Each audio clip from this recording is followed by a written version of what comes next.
Maravilha! Boa noite, povo de Deus! Boa noite, morada! Quem aqui é apaixonado por Jesus, faz barulho aí, se manifesta. Povo lindo. Queridos, eu quero compartilhar com vocês uma palavra. E hoje eu quero iniciar contando uma história para você. Pensa comigo. 47 minutos do segundo tempo. O juiz só deu 2 minutos de acréscimo. Então nós estamos nos últimos segundos dessa partida. E essa partida é a final de um grande campeonato. O centroavante passa pelo goleiro, está de cara para o gol. Não tem mais ninguém. Não tem zagueiro, não tem nenhum obstáculo. Ele está a 30 centímetros da linha do gol. Quando ele olha para um lado, olha para o outro e pensa: eu não vou fazer esse gol. Eu vou guardar esse gol para a próxima partida. Só que tem um detalhe: o jogo está 1-1. É a grande final. O que é que você acha desse centroavante? Pensa comigo, o que é que você acha desse cara? Ele teve a oportunidade de fazer o gol, não só para vencer a partida, mas para conquistar o campeonato. E ele diz: não, vou guardar esse gol para uma próxima partida. Eu contei essa história para você, iniciando a mensagem de hoje, porque eu tenho um tema para você hoje. O tema que eu quero conversar com você é procrastinação. Diga, procrastinação. Por favor, abra sua Bíblia em Êxodo, capítulo 8, versículo 8. Êxodo, capítulo 8, versículo de número 8.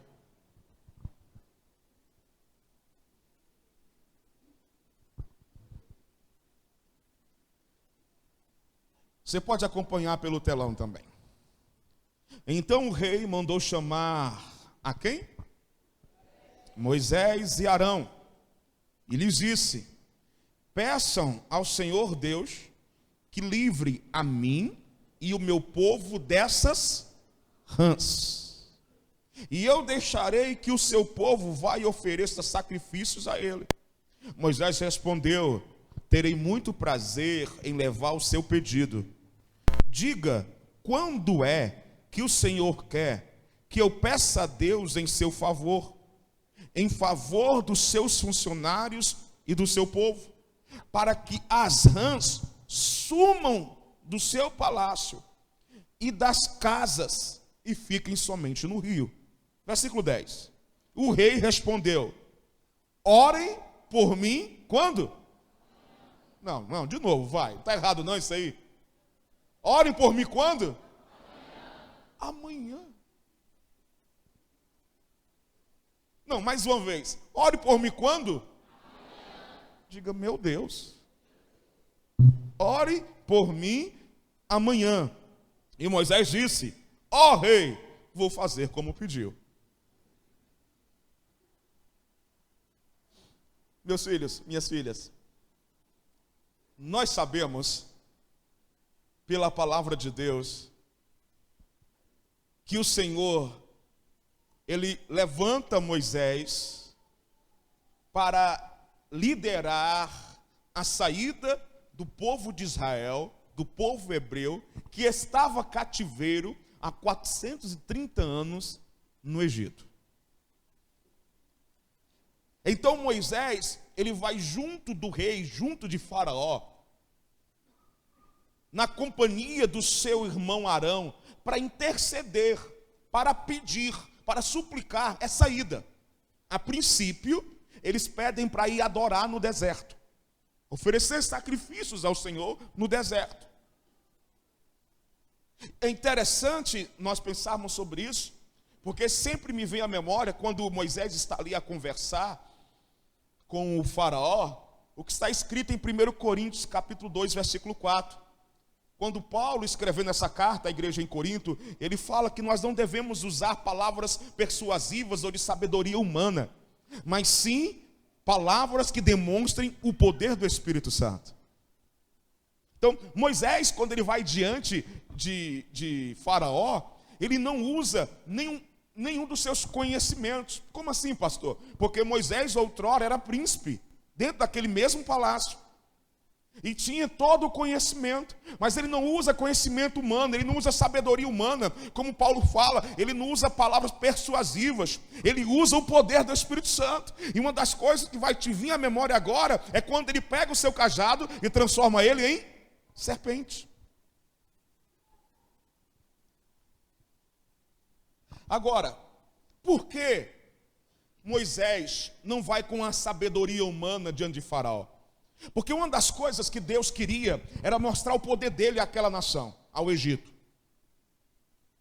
E nós estamos aqui diante de uma praga. Deus manda 10 pragas contra o Egito. Quantas pragas?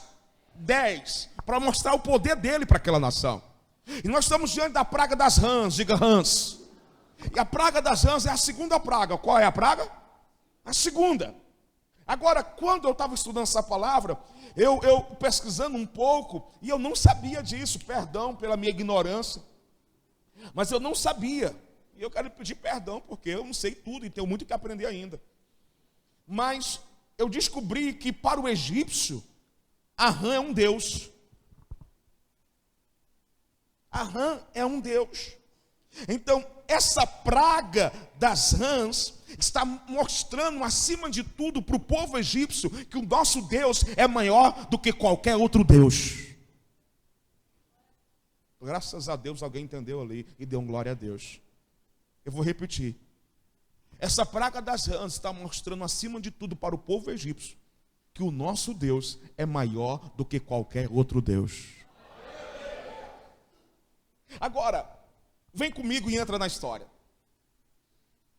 A Bíblia diz que o Egito ele foi tomado de rãs. Imagina, minha irmã, você acordando pela manhã para ir fazer o seu café. Quando você abre lá o seu armário, a prateleira cheia de rã. Imagina você abrindo a geladeira para pegar lá um alimento. E está tudo cheio, permita-me a expressão, esbarrotado de rãs. Imagina você tendo que dormir com rã. A Bíblia diz que o Egito é tomado pelas rãs. Então o faraó, ele fica ali diante dessa cena, apertado por rãs, infestado de rãs, o palácio, as ruas, as casas egípcias. Então, diante dessa cena, diante de tamanha tortura, por mais que fosse um Deus para eles, o faraó manda chamar Moisés, para que Moisés orasse a Deus para que a praga cessasse, para que a praga acabasse. E Moisés vai até o palácio. Quando chega no palácio, eu não sei se isso te espantou, o texto não deixa muito claro, mas eu acredito que Moisés ficou espantado.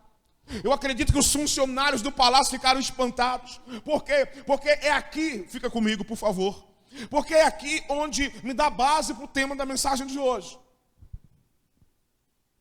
Quando Moisés e Arão chegam diante de Faraó, Moisés pergunta para Faraó: quando é que o senhor quer que eu ore para que essa praga acabe? E aí o Faraó diz assim: amanhã.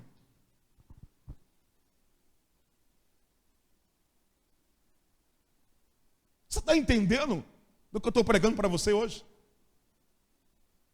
Ele estava vivendo um momento dificílimo. O Deus que mandou a praga, o Deus que acabaria com a praga no outro dia, poderia, e estava demonstrando o poder dele, de acabar a praga naquela hora, naquele segundo. Mas Faraó diz o quê? Amanhã. Amanhã eu quero que o Egito fique livre desse sofrimento. Então, Faraó, ele protela E todo o Egito sofre durante mais uma noite. Todo o Egito dorme com as rãs. Inclusive ele. Faraó adiou algo importante que deveria ter sido feito logo. Mas ele protelou. Diga, ele protelou. Melhore, por favor. Diga, ele protelou. Mas, então, o que é procrastinação? O que é procrastinação? Diga, procrastinação é o adiamento, a demora, o atraso em realizar uma atividade. Mais uma vez, procrastinação é o adiamento, é a demora, é o atraso em realizar uma atividade. Só vocês no 3, por favor. 1, 2, 3. Procrastinação.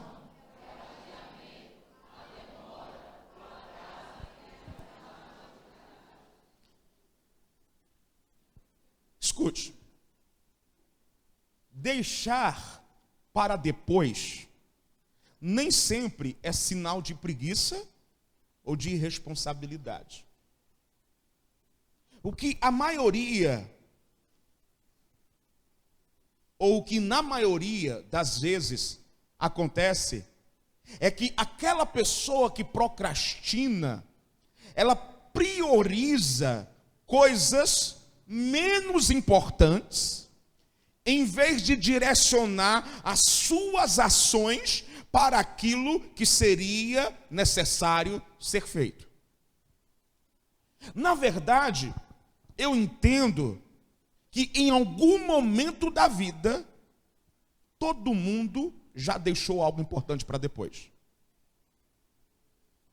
Em algum momento da vida. Todo mundo, todo ser humano já deixou algo importante para depois. Eu lembro que há uns meses atrás, recente isso, eu tinha uma conta para fechar em uma determinada instituição bancária. E eu não fui fechar essa conta. E lá tinha até um dinheiro, não era grande quantia, mas tinha um valor. Passou o primeiro mês, eu não fui fechar essa conta. Segundo mês, não fui.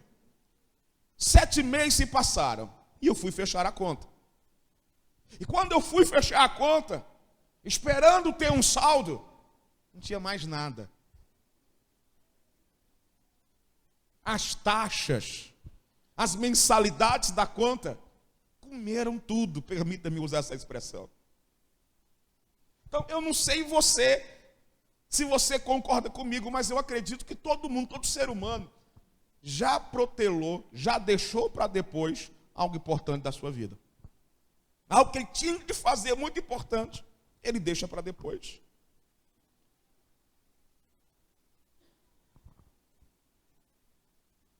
Na verdade, existem coisas que são muito importantes que nós vamos deixando para depois. Pagar uma conta, resolver um conflito, corrigir um filho. Você diz assim: quando chegar em casa você vai apanhar. Até hoje.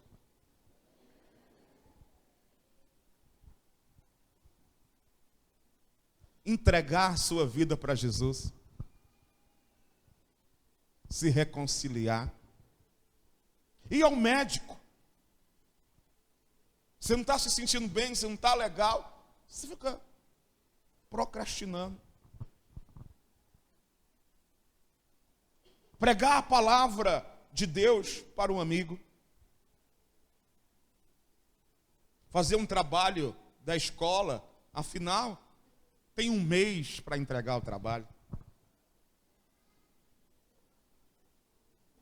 Olha para mim, olha para o seu pastor. Perdoar.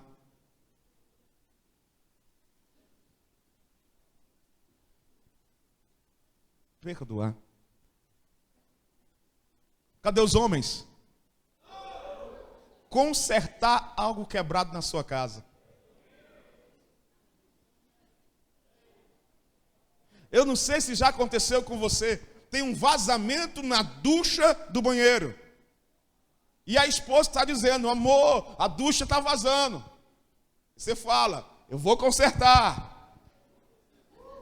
Passa uma semana, passa duas. E a esposa: amor, a ducha está vazando. Você diz: eu vou consertar. Aí a conta que era R$20, quando chega 100. Aí você agora lembra de consertar. Mexeu no bolso.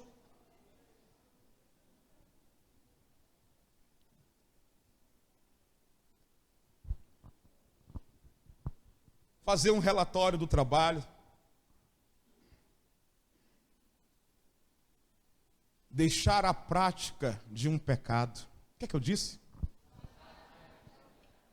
Lembram de Davi? O rei Davi. A Bíblia diz que ele adultera com Betseba, ou Batseba, como queira. E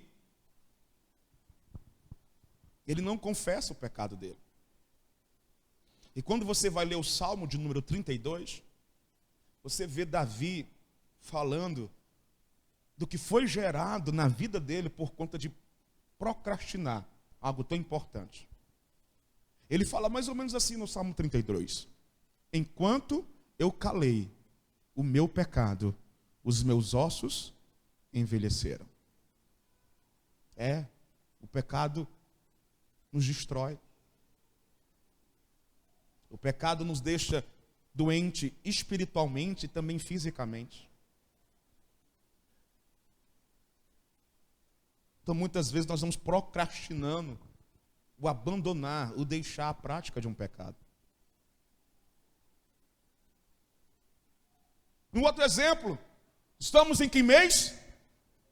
Janeiro. Janeiro é qual mês do ano? Primeiro mês do ano. O ano está começando, mais um novo ano. E o que é que a gente diz? Esse ano eu vou emagrecer.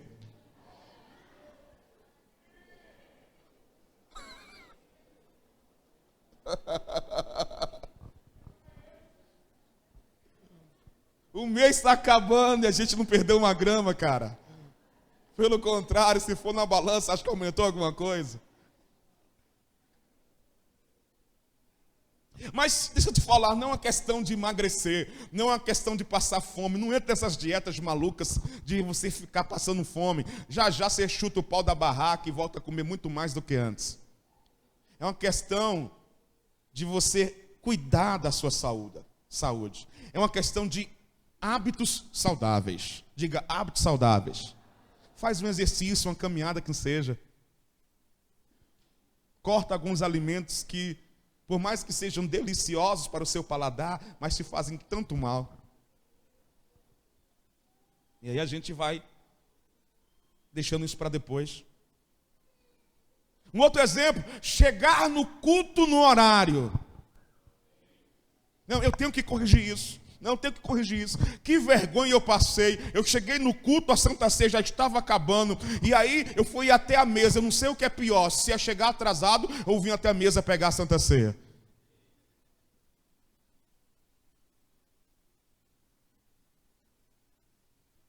Mas às vezes a gente está tão acostumado a viver essa vida de procrastinação que para nós virou cultura chegar atrasado ao culto.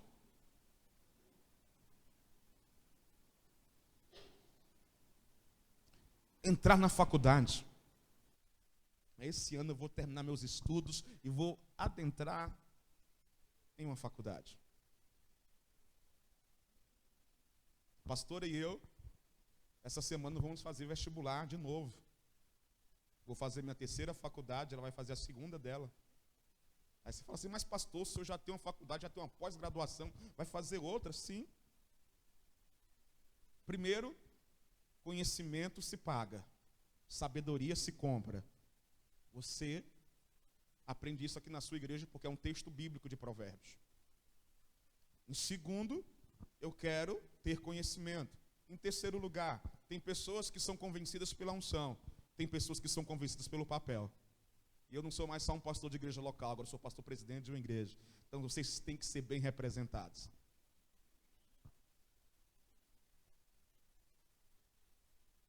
Então a gente vai procrastinando essas coisas.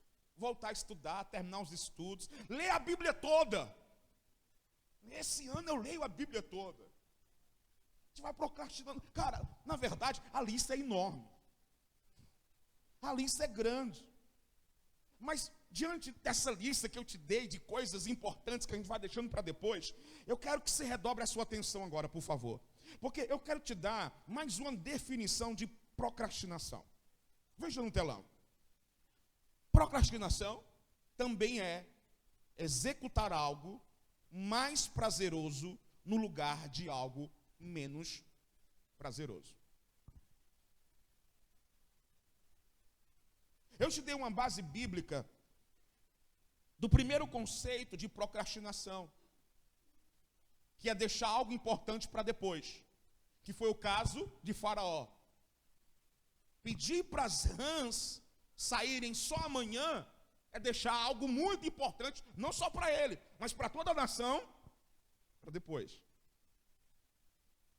E agora eu quero te falar que procrastinação também é executar algo mais prazeroso aos teus olhos, no lugar de algo menos prazeroso aos teus olhos. Então eu quero conversar com você sobre isso agora. Na verdade, minha mensagem vai se concentrar aqui. E depois eu te dou a base bíblica. Então vamos lá. Quem já não deixou de fazer algo importante,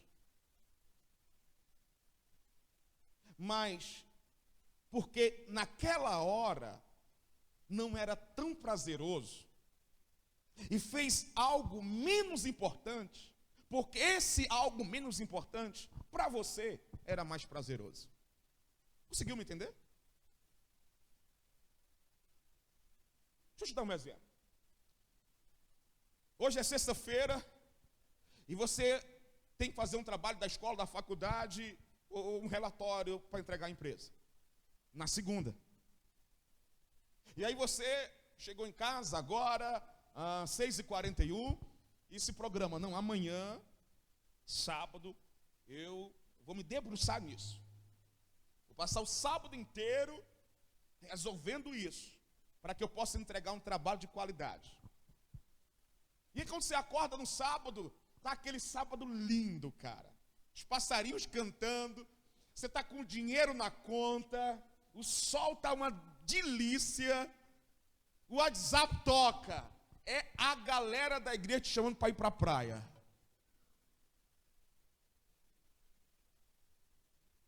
Sabe o que você faz? Você vai. Passa o sabadão na praia. Você já volta no pôr do sol, exausto, porque praia, enfada, sim ou não? É bom, mas dá aquele enfado, não é verdade?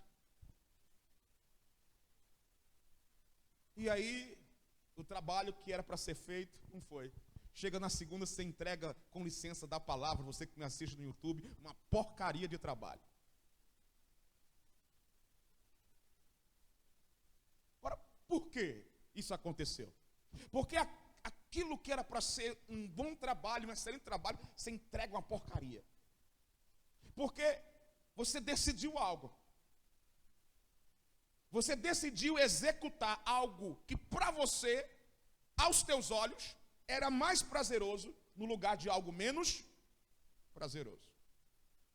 Então, o que te levou a procrastinar foi isso. Porque aos teus olhos era mais prazeroso, mais vantajoso, mais atraente ir para a praia. Não, no domingo eu dou um jeito de fazer o trabalho. Aí domingo igreja, voluntariado, almoçar com família.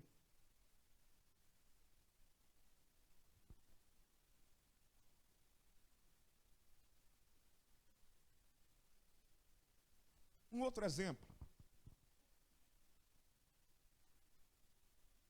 de trocar algo importante por algo que aos teus olhos parece ser mais prazeroso. Não vir ao culto para ficar dormindo.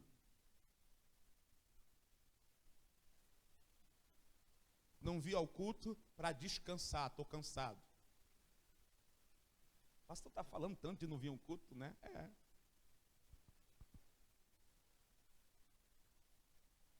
Eu não sei você, irmão, mas dormir é bom, é ou não é?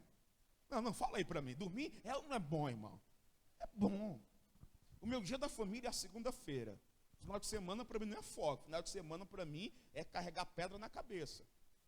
Então, o meu dia da família é a segunda. E aí o domingo, cara, é assim. Pastor e eu, a gente passa num açaí. Pega açaí para ela, pega açaí para mim. E aí nós vamos para casa. Isso já é quase meia-noite. A gente vai para casa. Quando chega em casa, a gente ajeita a cama. Coloca o ar-condicionado lá para gelar. Bota lá os travesseiros. Liga a TV num bom filme. E fica lá sentadinho, de boa, na cama, comendo um açaí. Irmão, é bom ou não é ficar na cama?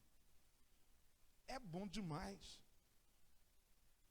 Mas, quando eu olho para essa situação, em que as pessoas trocam o culto por algo que ela acha que é mais prazeroso, afinal, queria descansar.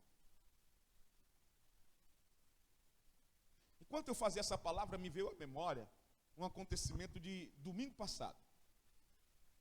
Domingo passado eu não vi no culto da manhã, ainda estava de férias, mas eu decidi, junto com a pastora, vir no último culto, nesse culto. E nós chegamos nesse horário aqui, mais ou menos, na hora da palavra. Ana Cristina estava pregando. Eu até brinquei com ela de manhã, que quando eu entrei, sentei, ela começou a se tremer igual Toyota no ponto morto. Mas foi uma palavra preciosa que ela ministrou para a gente. E quando acabou aquele culto, eu levei meu presbitério, vou já apresentá-los a vocês. Eu levei meu presbitério para jantar, levamos eles num bom restaurante. E jantamos, tivemos um tempo de muita excelência, muito bom, a gente se dá muito bem. Não é só pastor e ovelha, são meus filhos. E no final, a gente indo embora, dali de onde estávamos de férias, suscitou lá um assunto: vamos para a praia amanhã, segunda. Vamos para a praia amanhã. E aí o Cristian não está de férias, a Aninha, a segunda também é folga dela, ela é tempo integral. E aí não dava para o Cristian, então em consequência não tinha graça para a Aninha ir para a praia, seu marido. Mas o Diego e a Aline estavam de férias, eles falaram assim: não, nós vamos. E assim, cara, eu amo a companhia do Diego e da Aline. Então eu falei assim: bora, tá fechado, vamos para a praia. Vamos lá para Águas Belas, a praia linda, excelente, longe, distante, uma água boa para se tomar um banho. E aí o Lucas falou assim: papai, amanhã tem aula. Aí a Rebeca já pulou: não, papai, mas amanhã é primeiro dia de aula, só apresentação, os professores ficam só, entra um, sai outro, é a mesma coisa, diga seu nome, o que fez nas férias. Cara, e aquilo me convenceu. Eu disse: vamos para a praia. Falei: Diego, Aline, meus filhos, está marcado, amanhã é nós, amanhã é praia. Segunda-feira acordei e fui para a academia com a pastora. Voltando da academia, eu falei assim: cara, que besteira eu estou fazendo. O que é que eu estou ensinando para os meus filhos? Primeiro dia de aula, o Lucas indo para o 9º ano. Eu estou ensinando para eles que escola, estudar não é tão importante. Eu falei: amor, liga para a Aline e fala que a gente não vai mais. Então, quase a procrastinação me venceu. Por algo mais prazeroso. É bom não é ir para a praia? É. Então, eu quero conversar com você sobre isso. Que muitas vezes nós procrastinamos por conta desse sentimento. Achamos que algo que é importante não é tão prazeroso. E aí trocamos por algo mais, aos nossos olhos, prazeroso. E aí, eu comecei a me debruçar, a estudar essa palavra. E eu entendi e vi que a ciência já explica isso. A ciência já explica o que acontece na sua e na minha cabeça. Então, vem comigo, se concentra. Existem duas partes no nosso cérebro que elas estão em constante disputa, em constante luta. É uma guerra entre essas duas partes do nosso cérebro. É o sistema límbico, vai ter uma figurinha dele aí, tá? Ó, sistema límbico e o córtex pré-frontal. Eles estão constantemente, permita-me a expressão, disputando, brigando mesmo. É briga de foice. Então, deixa eu falar um pouquinho sobre esses dois. O sistema límbico, ele é um processo inconsciente. Ele está meio que ligado no automático. Diga assim, ele está ligado no automático. Não, melhor, ele está ligado no automático. Vou te mostrar por que está ligado no automático. Você agora vai entender o que é o sistema límbico. Sabe, aquela reação de uma ação. Qual ação, pastor? Quando você coloca a mão em um lugar quente, aí você logo tira. É o sistema límbico. Então, além dele estar ligado no automático, esse sistema límbico, ele é aquele cara que não quer que você faça algo que não te agrade. Ele faz você evitar situações que não te agradam. Então, ele faz você procrastinar algo que, por mais que seja importante, você tem que fazer agora. Mas, se apareceu algo aos teus olhos mais prazeroso, você protela. Se procrastina. É o sistema límbico que faz isso. É esse carinha mesmo. Já o córtex pré-frontal, ele não funciona como sistema límbico. Ele é totalmente diferente. Ele não funciona no automático. Todavia, é nele que você toma as suas decisões. Diga, é no córtex. Melhora, é no córtex pré-frontal que eu tomo as minhas decisões. Agora, para ele ser ativado, o córtex pré-frontal, você tem que se concentrar na tarefa que vai fazer. O que é que você tem que fazer? Melhora, o que é que você tem que fazer? O quê? Se concentrar na tarefa que você vai fazer. Se você não fizer isso, o sistema límbico ganha dele. Resumindo, é nessa disputa que acontece a procrastinação. O sistema límbico querendo evitar situações que você não gosta e o córtex pré-frontal querendo que você tome a decisão certa. Esses dois lutando, brigando. Então é nesse quadro, é nessa situação que acontece a procrastinação. Agora, entenda uma coisa. Quem manda não é o cérebro. O que é que eu disse? Quem manda não é o cérebro. Não é o teu cérebro que quer evitar que você faça o que tem que ser feito. Não. O que manda são as tuas emoções, é a tua alma. O que é que comanda? O que é que manda? As tuas emoções. Deixa eu te explicar, deixa eu melhorar para você. Como assim o que é que comanda, o que é que manda na hora da disputa entre córtex pré-frontal e o sistema límbico? Por que eu estou dizendo que são as tuas emoções? Sabe aquele medo de você não conseguir?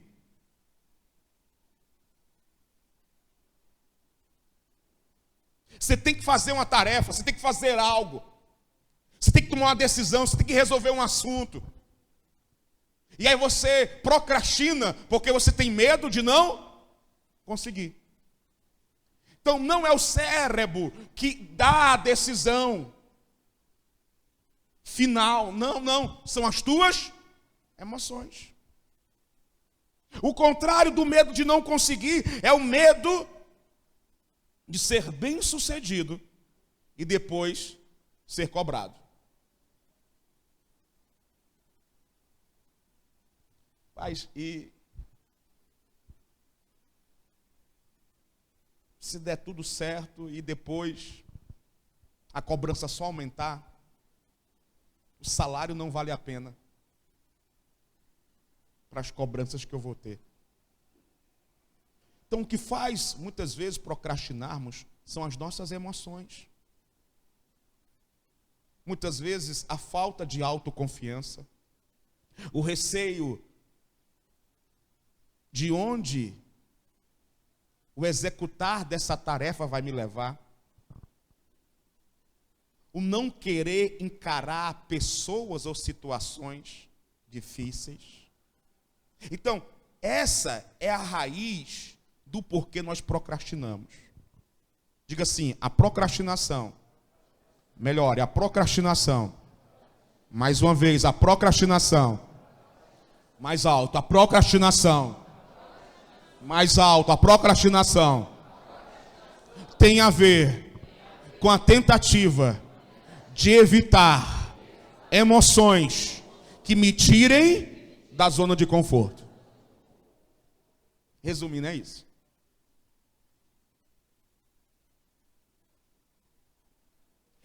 Eu procrastino decisões importantes porque eu não quero sair da minha zona de conforto.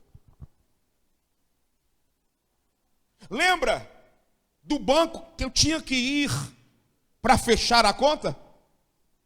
Sabe por que eu procrastinei 7 meses? Porque era lá em Pacajus.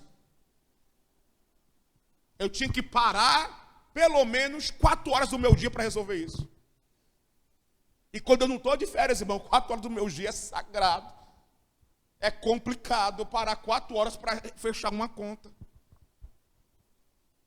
É muita coisa que eu tenho para fazer e parar 4 horas. Então, eu ia sair da minha zona de conforto. Eu tinha que pegar um carro, fazer uma viagem, ir lá, falar com o gerente, esperar o gerente, resolver, voltar. Então, o que nos faz, muitas vezes, decidir em procrastinar é porque, aos nossos olhos, existe algo melhor a ser feito, mais agradável a ser feito, no lugar daquilo que é importante. Eu fiquei te devendo a base bíblica para essa definição de procrastinação. Vem comigo para Gênesis 11:31. Olha no telão. Gênesis 11:31. Terá tomou seu filho Abrão, seu neto Ló, filho de Arã, e sua nora Sarai, mulher de seu filho Abrão. E juntos partiram de Ur dos Caldeus para onde? Eles saíram de Ur para ir para onde? Para Canaã. Mas, ao chegarem em Arã, estabeleceram-se ali. Versículo 32.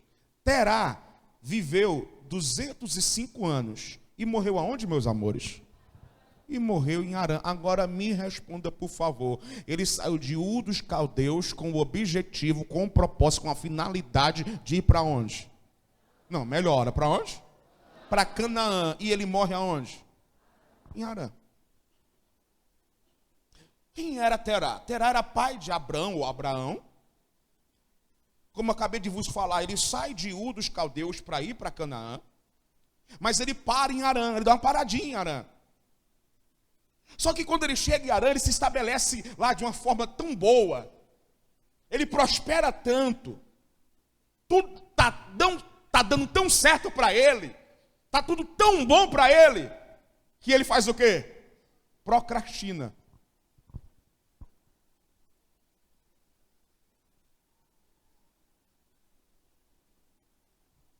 Terá não viveu o seu propósito. Por mais que em Arã tenha sido um sucesso, ele não viveu o seu propósito. Ei, olha para mim. Olha para cá. Tem pessoas que estão com um Onix, o carro Onix, e pararam, estão satisfeitas, mas não entenderam que Deus tem uma BMW para ele.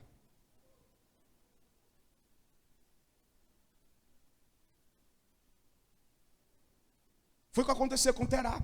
Está tudo muito bem. Desmontar-se, acampamento, pegar família, viajar, mudança. Não, sair da minha zona de conforto, não. Terá não viveu o propósito.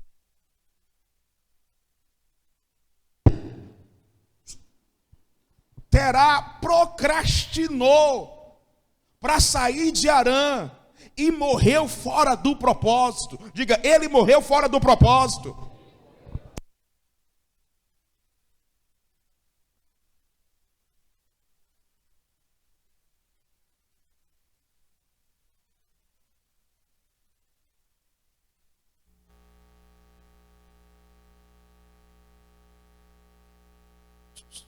Thank you. Terá procrastinou e morreu fora do propósito. Então, olhe para cá, olhe para mim. Foi aqui que o microfone falhou quando eu disse isso. Temos que ter muito cuidado para não sermos um Terá.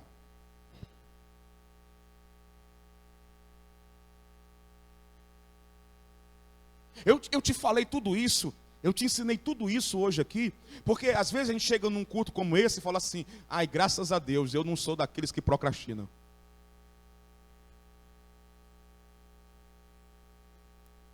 Olha para mim, ele está só trocando a pilha.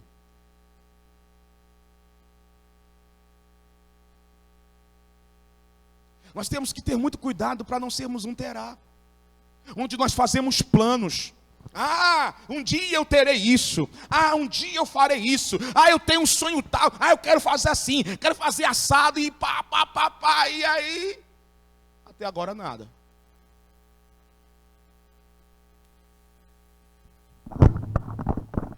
Não fui eu prometo. Thank you. Bonito, né?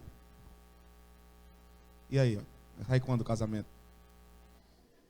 Ah, irmão, comigo é assim, irmão. Tem que perguntar para ele, né? Não é para tu não, né?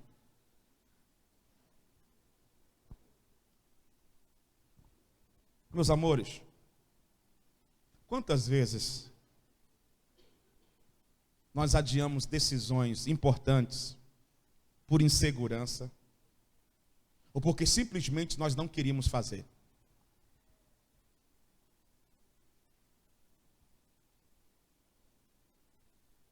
Sabe, não estou com vontade. E aí sabe o que é que Deus falou ao meu coração? Que a gente pensa que não, mas a procrastinação vai se enraizando e começa a fazer parte do nosso caráter. Antes era algo que você fazia aqui e acolá, mas aí começa a fazer parte do teu caráter, da tua conduta.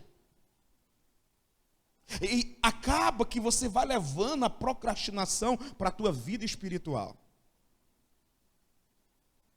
E quando levamos a procrastinação para a nossa vida espiritual, nós acabamos adiando os planos e os projetos de Deus para a nossa vida.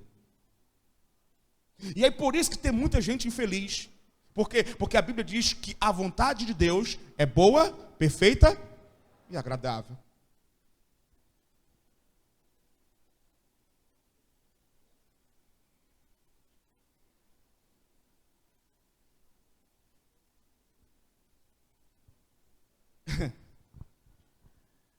Eu lembrei de uma música,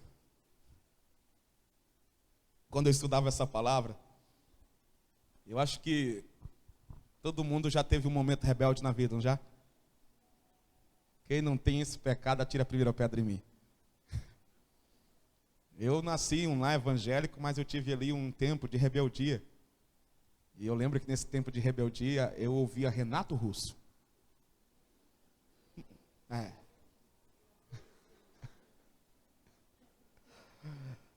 E aí eu fui estudando essa palavra, orando por vocês. Me veio uma música do Renato Russo na memória, chamada Tempo Perdido. E ela, não tem ninguém religioso aqui, você do YouTube eu acredito que também não é religioso. Se não for, eu te convido a viver Cristo, não a religião. E a música é mais ou menos assim: todos os dias, quando eu acordo, não tenho mais o tempo que passou, mas tenho todo tempo do mundo. mas tenho todo o tempo do mundo. Quem foi Renato Russo? Renato Russo foi um grande cantor e compositor do pop rock brasileiro. Temos que reconhecer isso. Todavia, esse cara que diz que tem todo o tempo do mundo, ele morreu vitimado de um vírus chamado HIV. Na flor da idade, jovem. E o cara que escreveu que tem todo o tempo do mundo, que defendia nessa música essa frase, não desfrutou de todo o tempo do mundo. E aí eu fui e olhei para Deus. E quando eu olhei para Deus, eu vi um Deus que não procrastina. E aí eu quero te mostrar alguns textos que mostram esse caráter de Deus, que ele não procrastina nada. Olha no telão, Isaías 58:9. Veja que texto fantástico sobre a pessoa de Deus. Aí sim, você clamará ao Senhor. Você o que, meus amores? Clamará. O que é que ele vai fazer? E ele o quê? Responderá. Aí não para o texto. Ele continua. Você gritará por socorro. E ele dirá: aqui estou. Ele não deixa nada para depois. Ele não procrastina. Ele vem ao teu socorro na hora que você clama. Um outro texto, Salmo 121, verso 2. Está escrito assim, veja no telão. O meu socorro vem do Senhor Deus, que fez o céu e a terra. Ele, o seu protetor, está sempre alerta e não deixará que você caia. Verso 4. O protetor do povo de Israel nunca dorme, nem cochila. Digo, uau. E aí eu comecei a pensar em Jesus. O meu Deus não procrastina. E eu comecei a pensar no meu Salvador agora, o meu Jesus. E aí eu vou para João 19:30, está escrito assim: então, assim que experimentou o vinagre dado pelo soldado, exclamou Jesus: está o quê, meus amores? Mais uma vez, está o quê? Consumado. E inclinando a cabeça, entregou o seu espírito. A palavra consumado significa está finalizado, está terminado. Sabe o que é que Jesus estava dizendo para Deus quando ele falou está consumado? Ele estava dizendo o seguinte para Deus: eu não procrastinei nada. Tudo que eu tinha para fazer, eu fiz. Inclusive ir na cruz e morrer pelos pecados da humanidade.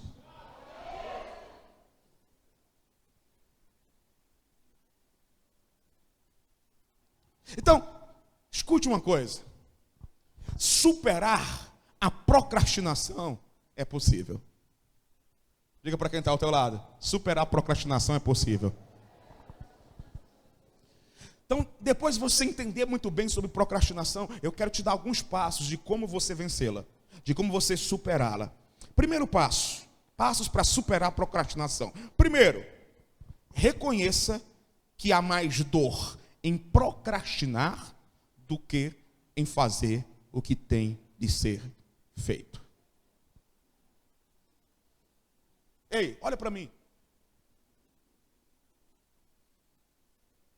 As consequências ruins,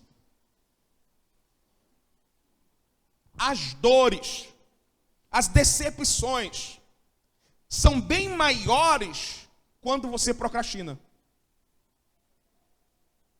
Então nós temos entendido que nós procrastinamos porque nós não queremos ter aborrecimento. Nós procrastinamos porque aquilo não nos agrada em fazer, porque nos tira da zona de conforto, porque é algo novo para nós, porque é algo difícil, porque é algo complicado, porque é algo diferente. Então a gente, por esses sentimentos, procrastinamos. Mas se você já procrastinou, eu acredito que sim, você tem percebido uma coisa: que as consequências por você ter procrastinado são muito mais dolorosas. Se você tivesse resolvido naquela hora que era para resolver.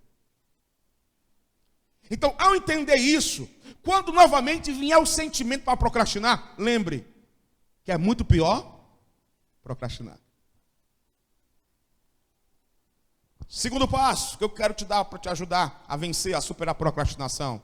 Force-se a fazer o que precisa ser feito. Diga, forçar, pastor. Melhor, diga, forçar, pastor. Isso mesmo. A Bíblia diz que o reino é conquistado como? Não, melhora, como? Com esforço.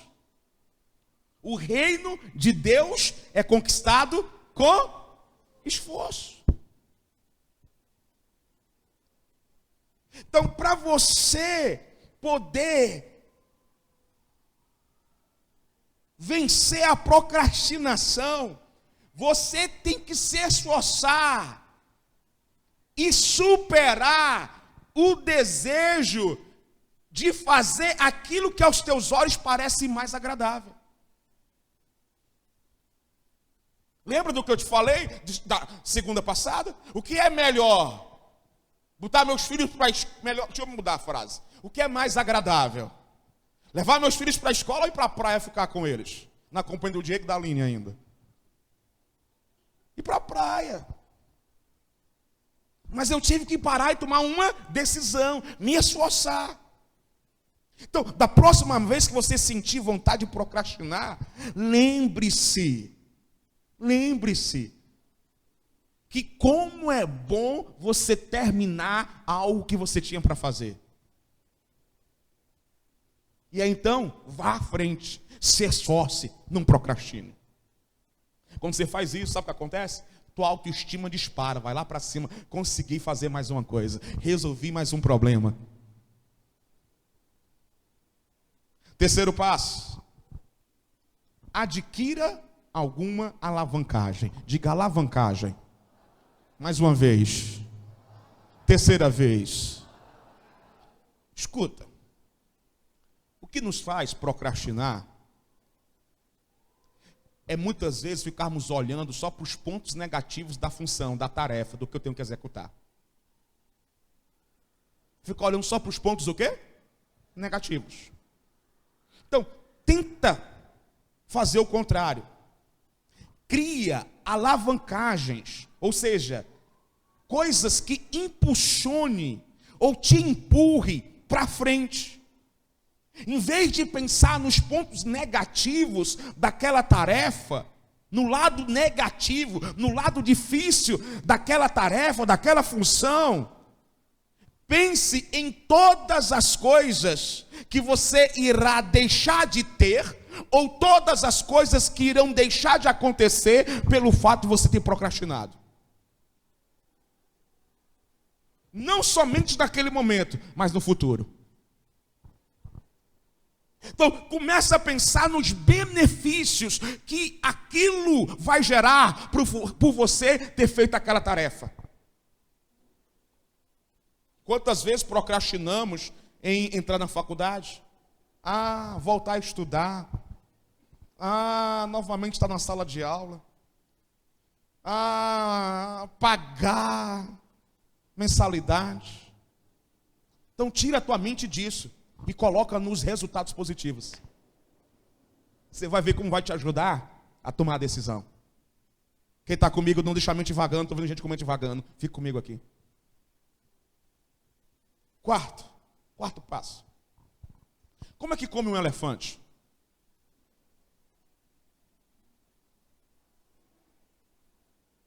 Está o quarto aí já? Dá para ver agora? Como é que come um elefante? De uma vez só? Uma dentada de cada vez. O que é que essa frase quer dizer? Quer dizer que não olhe para o todo.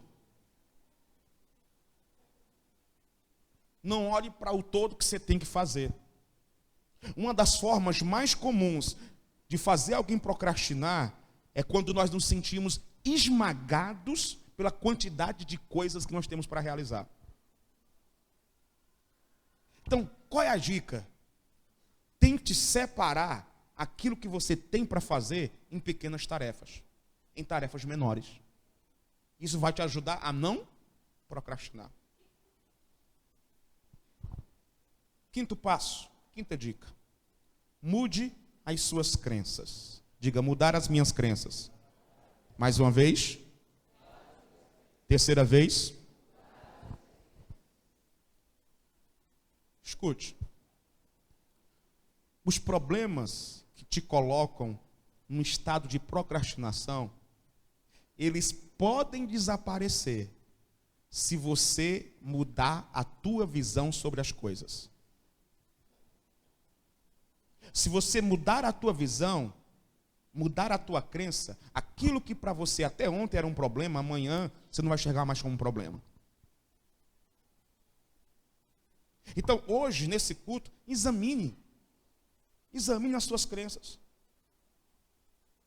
Comece a olhar para as situações, para os problemas, com um olhar benéfico, com bons olhos.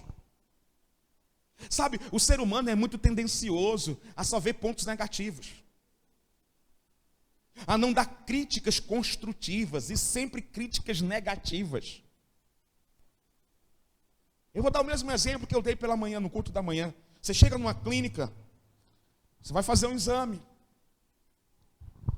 e aí você chega no horário marcado, a clínica tem um bom estacionamento para você estacionar seu carro, tem um segurança no estacionamento, um segurança na porta, abrindo a porta para você. Você olha ao seu redor, poltronas, ar-condicionado, café, água, vários atendentes, rapidamente ser atendido. Seu plano libera e autoriza seu exame, você senta. Olha para a esquerda, percebe que tem revistas, jornais. Na sua frente, numa parede, tem a senha do Wi-Fi livre. Então você fica lá, confortavelmente esperando o seu horário. Passam 10 minutos, 20, 30, 40 minutos. Ser atendido. 40 minutos além do horário que você tinha marcado. Aí você sai daquela clínica, essa clínica não presta. Esperei 40 minutos. Cara, olha o que eu te falei de bom da clínica. Aí uma coisa não foi legal. Certo, você esperou 40 minutos. Esperou pra caramba. Mas de 10, uma foi negativa. Aí você sai e conta para todo mundo: fulana, deixa eu te falar, não vai mais naquela clínica não, é uma porcaria. Não presta. Levei um chá de cadeira. Então o ser humano, ele é muito tendencioso a só ver as coisas negativas. Só ver o que é negativo. Então, se você quer nessa reunião de domingo, primeiro domingo da morada que eu estou pregando para você, vencer a procrastinação, comece a olhar as coisas com olhos melhores, com bons olhos, com um olhar benéfico. Coisas, pessoas e situações. Sexta e última dica, sexto e último passo para você vencer a procrastinação. Esse eu queria que você ficasse de pé, por favor.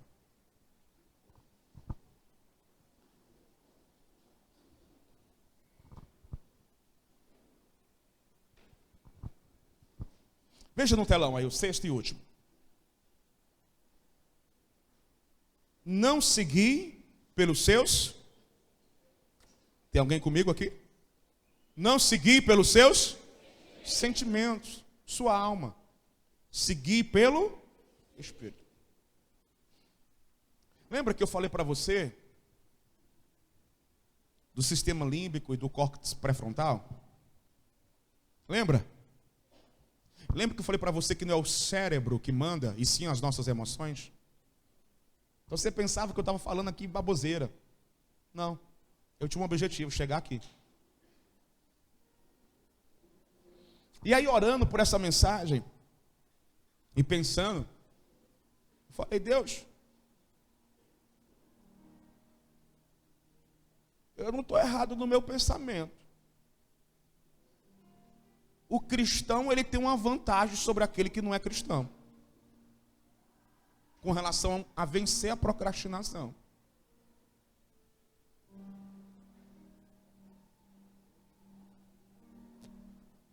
Não que aquele que não é cristão não possa vencer a procrastinação. Tem um monte de gente que não é cristão, que não procrastina nada, e tem um bocado de cristão que vive adiando as coisas importantes da vida.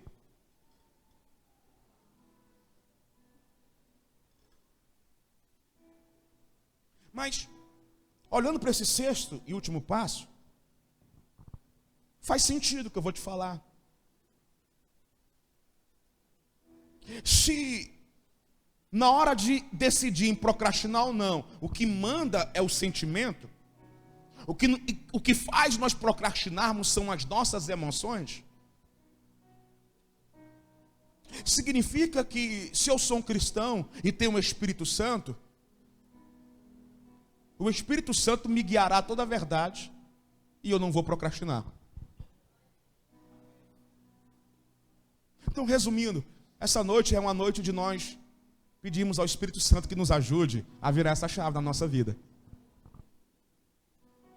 A pararmos de procrastinar. E aí eu quero encerrar lendo Gálatas 5,16. Olha no telão, cara. Que texto fantástico. Quero dizer a vocês o seguinte: deixem que o Espírito de Deus dirija a vida de vocês. E não obedeçam aos desejos da natureza humana. Porque o que a nossa natureza humana quer é contra o que o Espírito quer. E o que o Espírito quer é contra o que a natureza humana quer. Os dois são inimigos. A Bíblia já fala de sistema límbico e córtex pré-frontal. Os dois vivem brigando. Os dois são inimigos. E por isso vocês não podem fazer o que vocês querem. 18. Porém, se é o Espírito de Deus que guia vocês, então vocês não estão debaixo da lei. Aí eu pulo lá para o 25 e ele diz assim: que o Espírito de Deus, que nos deu a vida, controle também a nossa vida.